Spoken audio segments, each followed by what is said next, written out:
A cyber attack that unfolded not over weeks, not over days, but in 47 minutes. 47 minutes that paralyzed Moscow's critical infrastructure. 47 minutes that sent the Kremlin into complete communications blackout. 47 minutes that forced the immediate abandonment of the G7 summit in Munich. What Ukrainian cyber operatives did today crossed a line that Western governments had hoped would hold, and when that line broke, Moscow did not hesitate. They responded with fury, desperation, and a silence that has left intelligence agencies across the world watching their screens with unprecedented concern. But before Moscow could retaliate, before the Kremlin could issue its threats, before Vladimir Putin could address his nation, Ukrainian hackers delivered a second wave. And this time they didn't just disrupt systems, they triggered an inferno. For 18 months now there had been signals, not official statements, not diplomatic communiques, just signals that Ukrainian cyber units were preparing something unprecedented. Ukraine's IT army has been relentless, yes, but they have been strategic in their relentlessness. Their moves have followed a certain rhythm, a predictability, almost a choreography that Moscow's cyber defense teams had learned to anticipate. But what set off alarm bells in Langley, in Brussels, and in London this spring was that the rhythm went silent.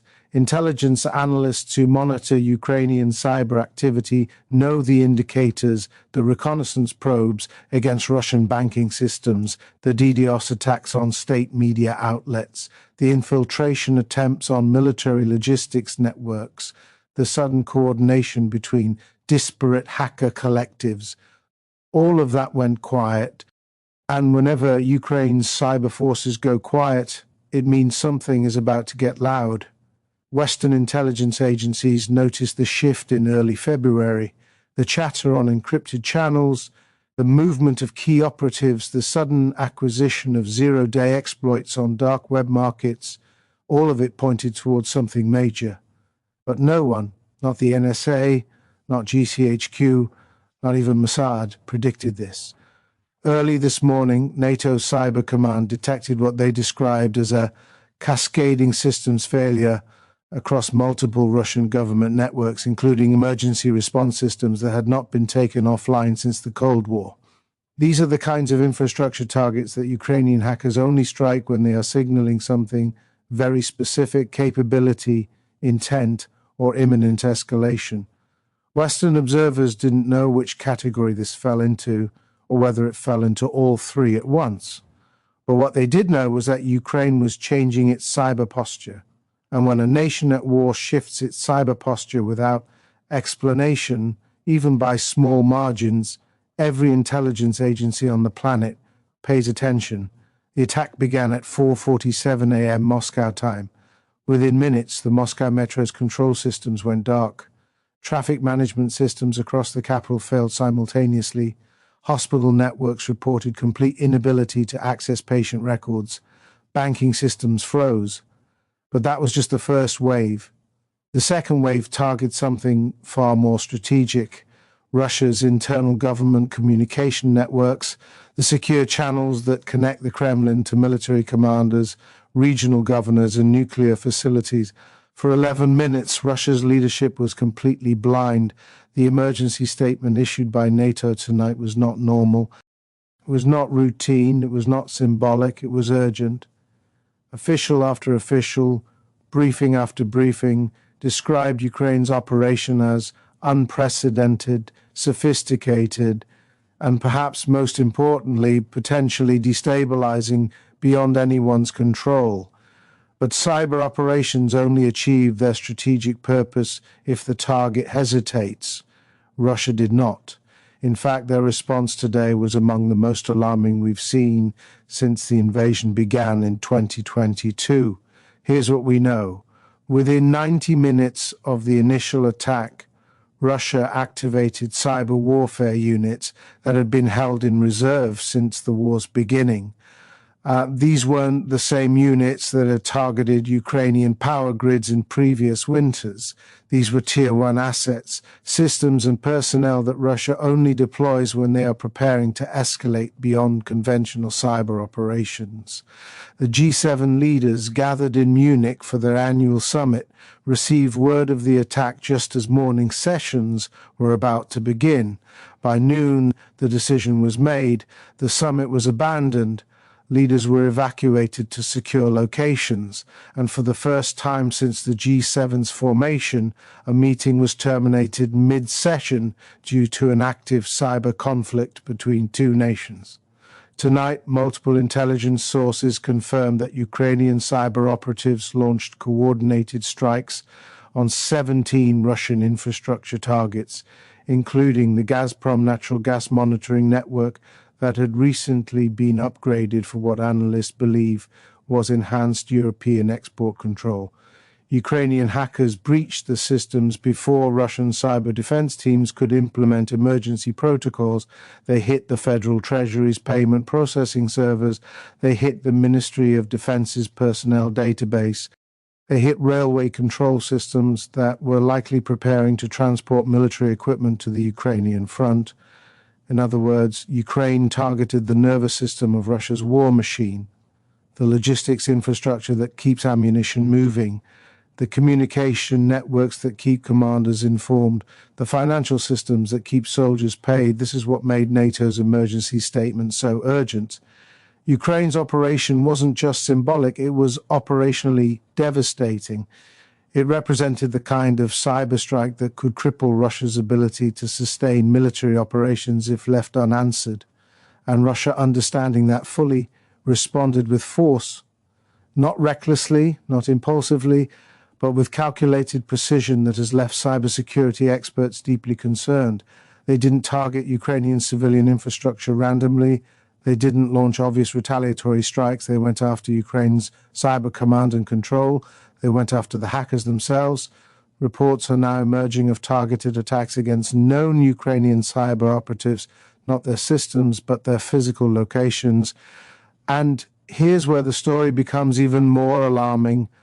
Intelligence analysts now believe that Ukraine's attack was designed to test the resilience of Russian infrastructure after years of sanctions-induced degradation. Ukraine wanted to see whether Russia's systems would crumble under coordinated pressure. The answer was more dramatic than anyone expected.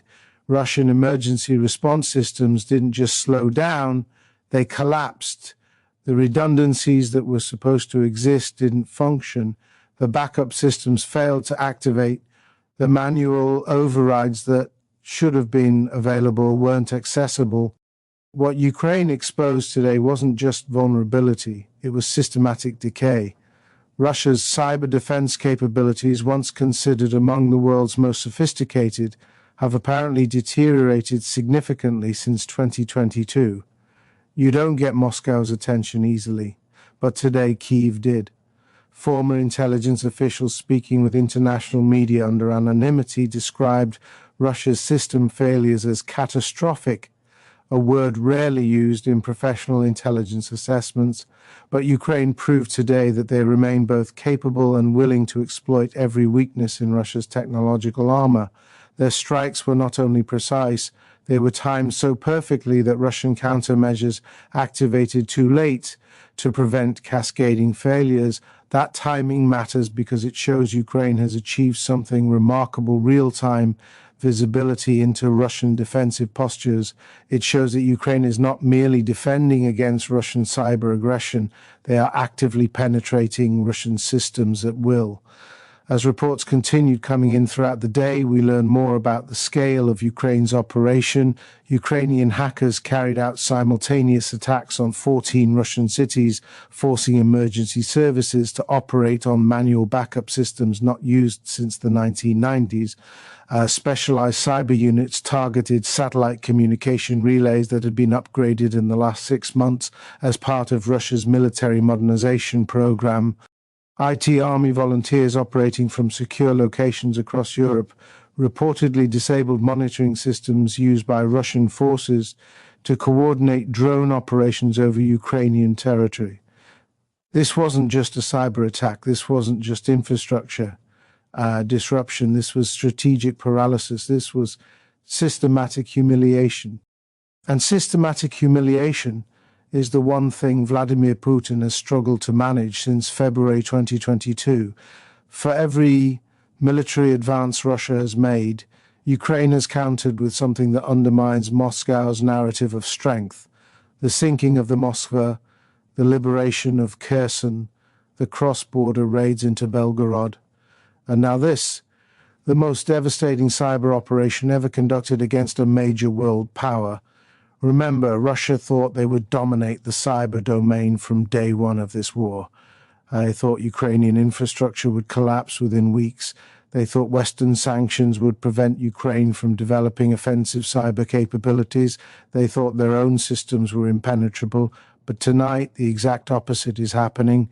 Ukrainian hackers are operating inside Russian networks with apparent impunity. Russian defensive systems are failing at critical moments, and Moscow is scrambling to understand how their technological superiority evaporated so completely. The architects of this operation, many of them trained by Western intelligence agencies, others self-taught prodigies who emerged from Ukraine's thriving tech sector, have demonstrated capabilities that rival those of any nation-state actor. What began as a defensive effort to protect Ukrainian infrastructure has evolved into one of the most sophisticated offensive cyber programs in the world. What makes this moment so dangerous and so unpredictable is that Ukraine's attack happened at a time when Vladimir Putin is under extraordinary internal pressure. Military hardliners want escalation to total war footing. Economic advisors want negotiated settlement before complete financial collapse. Security services want revenge for the humiliation. Regional governors want resources diverted to domestic stability. Putin is balancing these demands while managing a war that has cost Russia hundreds of thousands of casualties and hundreds of billions in economic damage. And when leaders in that position face sudden, dramatic humiliation, they're not responding from strength, they're responding from pressure, they're responding from vulnerability, they're responding from desperation. That's what makes the next 72 hours so critical. NATO's emergency statement, now distributed to all member governments, was designed to signal that the alliance is not willing to allow this crisis to escalate beyond the cyber domain. Officials said plainly that the situation has become inconsistent with maintaining strategic stability in Europe. That is diplomatic language for we are closer to broader conflicts than at any point since this war began. You don't usually hear that tone from NATO officials unless something genuinely serious is at stake. The G7's decision to abandon the Munich summit sends its own message. When cyber warfare reaches this intensity, normal diplomatic business cannot continue. Several member states have already activated enhanced cyber defense protocols. The United States has reportedly elevated its cyber threat condition to the highest level since the Colonial Pipeline attack, and Germany has begun emergency consultations about activating Article 5 provisions related to cyber attacks on critical infrastructure. Meanwhile, Ukrainian President Volodymyr Zelensky addressed his nation in a brief, defiant speech tonight. He said, "We did not start this war, but we will use every tool available to end it." Said Russia believed they could attack our cities, our hospitals, our children without consequence. They were wrong. And he said, "Today, Moscow learned that Ukraine can reach them wherever they hide. There is no bunker deep enough. There is no firewall strong enough." These are not rhetorical flourishes. These are statements from a wartime leader who understands just how high the stakes have become. Zelensky knows that today's operation will provoke retaliation. He knows that Russia will respond. But he also knows that demonstrating capability, proving that Ukraine can strike at the heart of Russian power, fundamentally changes the strategic calculus of this war. Here's what makes the situation even more concerning. Ukraine's cyber attack wasn't isolated. Along with the primary operation against Russian infrastructure, Belarusian railway systems also experienced significant disruptions, apparently targeted to prevent Russian military resupply through Belarusian territory. Iranian drone manufacturing facilities reported network intrusions consistent with Ukrainian cyber signatures. Russian private military company Wagner Group's communication networks went offline for several hours, potentially compromising operations in Africa and Syria. All of this happened within the same 12-hour window. When Ukraine moves multiple pieces at once, it means something larger is underway. This wasn't an opportunistic strike. This was coordinated strategic action designed to degrade Russia's entire support network simultaneously. Intelligence analysts are now considering several possibilities. One is that Ukraine is preparing for a major military offensive and wanted to blind Russian command and control capabilities before ground operations begin. Another is that Ukraine is attempting to force Russia to the negotiating table by demonstrating that the costs of continuing this war have become unbearable.